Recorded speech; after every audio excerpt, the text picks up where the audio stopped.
ድንኳን አንጥል ድንኳን ለመጣል የተዘጋጃችሁ ካላችሁ ድንኳን አንጥል እኛ ታላቅ ሀገር ይኖርና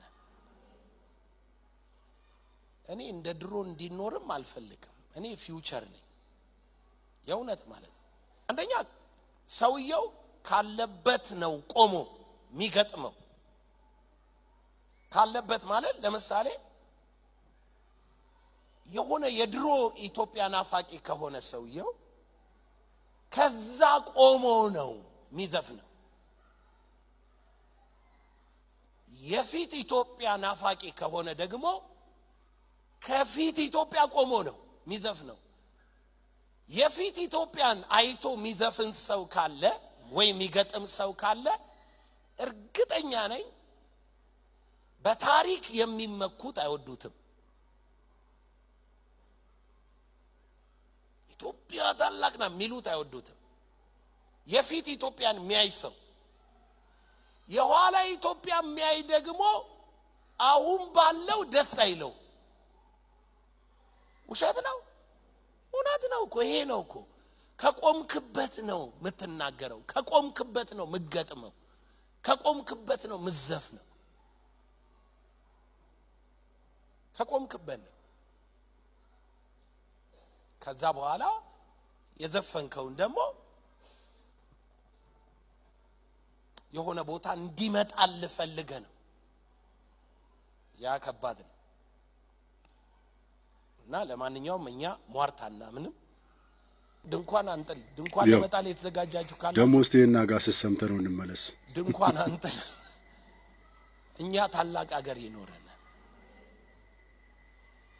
እኔ እንደ ድሮ እንዲኖርም አልፈልግም እኔ ፊውቸር ነኝ እኔ እኮ የሚገርመኝ ማሽቃበጥ እንኳን እኮ የሆነ የሚሳካለት ሰው አለ በመሰረቱ የሰው ፕሮቴስታንትን አይወክልም ፕሮቴስታንት በጣም ወንጌል አማኙ የሚቃወመው ሰው ነው የተዘበራረቀ የሐሰት ትምህርት የሚያስተምር ሰው ነው ፕሮቴስታንቱን ይወክላል ብላችሁ እንዳታስቡ ሰው መንፈስ ነው ብሎ ያስተማረ ሰው ነው አሁን ደግሞ የሚዘባርቀውን ስሙ በመጀመሪያ ዘፈን መስማት በራሱ ተከታዮች እንዴት እንደማይገመግሙና ራሳቸውን ቆም ብለው አይተው ካንተ እንደማይርቁ ግራ ይገባኛል ሶሻል ሚዲያውም የፈለገ ከሰማይ ቢለቀቅ መጽሐፍ ቅዱስ ዘፈን ኃጢአት ነው ካለ እንደ አንድ ሃይማኖት መምህር ዘፈን መስማት በራሱ ስህተት ነው ከሰማ በኋላ ደግሞ እንዴ ፑልፒት ላይ መተ ጉባኤ ሰብስበ የቴዲ አፍሮን ዘፈን መተንተን ሼም አይደለም እንዴ ቴዲስ ያመነበትን ምክንያቱም ዘፈን ነው ስራው ደራሲ ነው ያመነበትን ተናገረ በቃ ሚሽን ነው የሱ ያንተ ሚሽን ግን ምንድነው የወንጌል አስተማሪ ነኝ ካልክ የሞተውን የተነሳውን ዳግም የሚመጣውን ኢየሱስን ስበክ የሚል መጽሐፍ ቅዱስ ነው እንግዲህ ሃይማኖት አባት ይሄንን ነው በክርስትና ውስጥ የምናውቀው ምንድነው አንተ ካድሬ ነህ ምንድነው ቆይ አንተ ምን እንበለ ሌላው ያልተሳካለ ነገር ደግሞ ፕራይም ሚኒስትሩ ራሳቸው የትላንቷን ኢትዮጵያ ይፈልጓታል ብዙ ንግግራቸው ላይ ትላንትና ህብረታችን ፍቅራችን አባቶች ያቆዩልን ሀገር ሲሉ ሰምተናል ወይ ዕውቀት የለ ወይ አቋም የለ ወይ ምንድነው ግን ካንተ በላይ ደግሞ ህዝቡ ያሳዝነኛል በእውነት ማፈሪያ የፓስተር ዘላለም ነገር ካጥንቱ አውጡልኝ ከመረቁ አርጉልኝ ያለውን አይነት ጾመኛ ይመስላል እንግዲህ እንዲህ ያለ ነገር በአንዳፍ ሁለት ምላስ እንዴት ይቻላል ዘፈን ኃጢአት ነው ብሎ ማስተማር የሚገባው ሰውዬ ዘፈን ሲተነተን በቸርች እንግዲህ የቴዲ አፍሮ ሙዚቃ በዚህ ልክ ሲተነተን አምሽቷል ዳስጣል እጅግ በጣም ብዙዎችን ዳስ ያስጣለ በተለይ ደግሞ አሸርጋጅ አሽቃባጭ ነን የሚሉ የፕሮቴስታንት ፓስተሮች በዚህ ልክ የተመቱበትና አምነው ዝም ማለት ያልቻሉበት ጸበል እያስለፈለፋቸው ይገኛል የቴዲ አፍሮ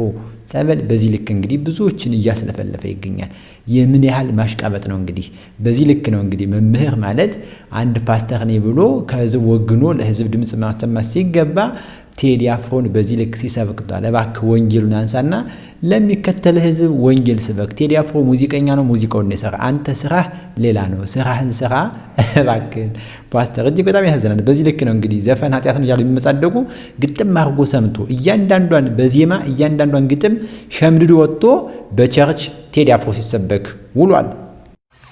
ቴዲ አፍሮን ለመቃወም ለምንድን ነው ፕሮቴስታንቶች በዚህም በዛም ልክ ተፈተው እንደተለቀቀ ውሻ የሚጮሁት የሚል ነገር አያለው። በአጭሩ ፕሮቴስታንት ወንጌላውያን አማኞች ውስጥ ፈርሃ እግዚአብሔር ያላቸው አብይ አህመድ አራጅ ስርዓት መሆኑን አውቀው የሚቃወሙ ከህዝብ የወገኑ ብዙ አማኞች አሉ። አት ዘ ሴም ታይም ካድሬዎች አሉ፣ መሬትና ኮንዶሚኒየም የታደላቸው። አንዳንዶች ደግሞ አብይ ፕሮቴስታንት ነው፣ ፕሮቴስታንት ስለሆነ መንግስቱ የኛ ነው የሚሉ አሉ። አብይ ኦሮሞ ስለሆነ እኛ ኦሮሞዎች መደገፍ አለብን ብለው የሚሉም አሉ፣ በፕሮቴስታንት ውስጥ ማለት ነው። ስለዚህ አሁን ዘፈን ኃጢአት ነው ሰይጣን ነው ምናምን የሚሉት ዋናው ምክንያታቸው አብይ አህመድን ለምን ነካህብን፣ ጌታችን አብይ አህመድ ነው የሚሉ ፕሮቴስታንቶች አሉ። እነሱ ካድሬ ናቸው። ስለዚህ ካድሬውንና እውነተኛ ፕሮቴስታንቱን ለዩ። በፕሮቴስታንት ውስጥ ብዙ የአብይ ካድሬ ተሰማርቷል። እሱ ነው የሚጮህ ያለው። ስሙ በቴዲ አፍሮ ዘፈን ፌንታ አለላችሁና ከተባው እንዳለ በቃ እሱ ዘፈን ነው። እኔ በፊት ማለት ነው ጭራሽ ነበር የማይገባኝ ዘፈን ምንም አይገባኝ። አሁን ትልቅ ሰው ሆንኩኝ፣ ነገር መቆርጨም ጀመርኩ ምናምን። አሁን በደንብ የተገለጸልኝ በደንብ ነው የገባኝ። ዛሬም በድጋሚ ታክሲ የለም። ግን ለማንኛውም እናቴ ዘፈን ኃጢአት ስለሆነ ከልጅነቴ ጀምሮ በቃ ስትሰማ ሰምቻት ሁላ አላውቅም። አትወድምም አትሰማምም እና ቤት ውስጥ አይከፈትም። እኛ ስንሰማም ደስ አይላትም። ግራጁዌሽን፣ ሰርግ ምንም ነገር ላይ በቃ ዘፈን አይመቻትም እናቴና ሙሉ ቤተሰቧም እንደዛ ናቸው ከአክስቴ ጀምሮ። ትናንትና በቤት ስገባ አክስቴና እሷ ቁጭ ብለው ቲቪ ላይ የሆነ ነገር እያዩ ነውና ዞር ብዬ ሳይ ሙሉ የቴዲ አፍሮን አልበም ቁጭ ብለው እያዳመጡ ነው። ደንግጬ እኔ ስሰማ ዘፈን ሰምቻት አላውቅም። ደንግጬ እንዴ ዘፈን ምናምን አለ እናቴ ኮስተር ብላ ይቺና የቴዲ አፍሮ ዘፈን እኮ ኃጢአት አይደለም ማለት እና አሁን ኃጢአት አይደለም ብላ አልበሙን እየሰማች ትገኛለች። ይሄ ግለሰብ እንግዲህ እንደምትመለከቱት እንደምታውቁትም ፕሮቴስታንት ነው፣ ፓስተር ነው። እንግዲህ በዚህ ልክ የቴዲ አፍሮን ሙዚቃ የሚቃወሙ ፓስተሮች እነማን እንደሆኑ በሶስት መልኩ ከፋፍሎ ሲናገር ሰምታችኋል ማለት ነው። እንግዲህ እሱ ባለው መሰረት ፕሮቴስታንት እያንዳንዱ በተለይ ፓስተሩ ዘፈኑን ግጥም አድርጎ ይሰማል። ይኸው ፓስተር ዘላለም ማሳያ ነው መግቢያ ላይ ያሰራችሁ ቪዲዮ ማለት ነው። ሌሎቹም ያደምጣሉ፣ ይሰማሉ፣ ይዘፍናሉ። በአዳራሻቸው በዚህ መልክ ቴዲ አፍሮ ይሰበካል፣ ይጨፈራል። እሱ ብቻ አይደለም፣ ሙስሊሞችም ትናንትና በሰራላችሁ ቪዲዮ ዛሬ ማሁነታችን ሙስሊሞቹ ያደምጣሉ፣ ኦርቶዶክሳውያን ያደምጣሉ። ዘፈን ኃጢአት ነው፣ በሁሉም ሃይማኖት ውስጥ የሚያስማማ ነው። ቴዲ አፍሮ ሲሆን ግን ቁስል ስለሚታከክበት ያን ቁስል መስማት ይፈልጋል ሰው። ዘፈኑ ከፍታ ስላለው ጥበብን ስለሚናገር የሃይማኖት አባቶች የማይነገሩትን እውነት ይህ ብላቴና ሙዚቀኛ ስለሚናገረው ሰው ልቦናውንም ጆሮውንም አይኑንም ከፍቶ ቴዲ አፍሮን ያዳምጣል፣ ይሰማል ማለት ነው። ቴዲ አፍሮ እንግዲህ በዚህ ልክ ያወዛገበ ይገኛል። በእውነት ቴዲ አፍሮ ያወዛግባል እንዴ? ቴዲ ሁሉ ጊዜ አወዛጋቢ ነው ይላሉ ሰዎችና በዚህ ትስማማለህ? እንደየሰው አመለካከት ነው፣ እንደምሰጠው ትርጓሜ ነው። እሱ ባለሙያ ነው።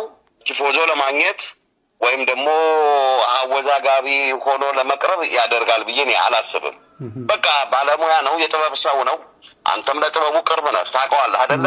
ስለዚህ ለምሳሌ እሱ ሙዚቀኛ ነው፣ ገጣሚ ነው፣ የዜማ ደራሲ ነው። አንተ ጋዜጠኛ ነህ፣ ጸሐፊ ነህ አይደለ? ላወዛግብ ብለህ መቼም ዜና አትሰራም። ላወዛግብ ብለህ የሆነ አርቲክል አታቀርብም። ቴዲም ውስጡ ስሜቱ የነገረውን በብዕሩ ካሰፈረ በኋላ በድምፁ ያዜመዋል። ይሄ ነው እንጂ እኔ አወዛጋቢ የሚለውን አልቀበልም። የሚያወዛገበው አድማጭ ጋር ሲደርስ እንዲህ ሊል ፈልጎ ነው እንዲያ ሊል ፈልጎ ነው የሚል ነው። እሱ ግን የጥበብ ስራውን ነው እየተወጣ የሚገኘው። እንደዚህ ነው ማምነው። ስሙኝማ ማለት ነው የቴዲ አፍሮን ዘፈን ስንጠብቀው የነበረው ለጆሮአችን ነበር አይደል? ግን ከዛም አልፎ የከተማ ድባብ እንዴት እንደቀየረ አልገባችሁም? ያለውት ደሴ ነው። ሁሉም አካባቢ ይሁን እዚህ ብቻ ይሁን አላውቅምና ወክ ላረግ ወጥቼ ነበረ። ወክ ሳረግ ከነበረበት ቦታ ቤት እስክደርስ ድረስ ሙሉ በቃ በሆነ ርቀት የቴዲ አፍሮ አልበም ነበር የተለቀቀው ማለት ነው።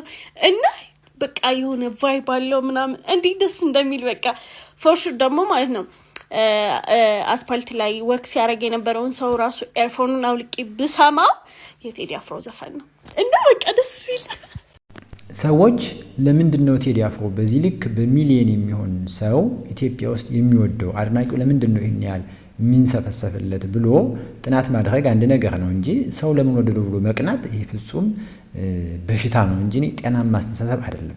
እና ከተለልቆቹ ከፖለቲከኞቹ ከፓስተርን የሚሉ የሃይማኖቶች ሁሉ ሳይቀሩ ያደምጡታል፣ ግን መልሰው ይተቹታል፣ ይሰሙታል፣ ግን ይሰድቡታል። ለምን ሰው ለምን ወደደው ሰው ለምን ተከተለ በሚል እንግዲህ በዚህ ልክ ነው የትውልዱ አሻራ ሆኖ የቀረው ማለት ነው።